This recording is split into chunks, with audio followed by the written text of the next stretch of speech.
அடுத்து 5 கிலோமீட்டரில் வர்ற போலீஸ் ஸ்டேஷனுக்கு எப்படியாவது போயிடு.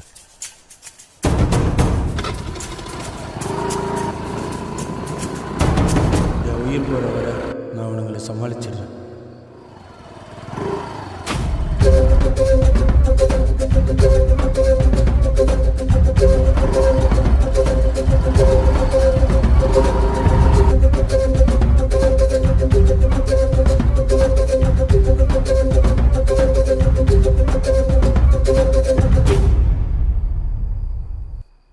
செக்யூரிட்டி அண்ணா, அவன் தப்பிச்சிட்டான். எல்லாத்துக்கும் காரணம் இந்த நாய் தான். பிடிச்சி அறுத்து போனேன். அன்னைக்கு இவரோட பொண்ணை யாராலையும் காப்பாற்ற முடியல. இன்றைக்கி இவரால் காப்பாற்றப்படுற எல்லா பொண்ணுங்களும் இவர் பொண்ணு தான்.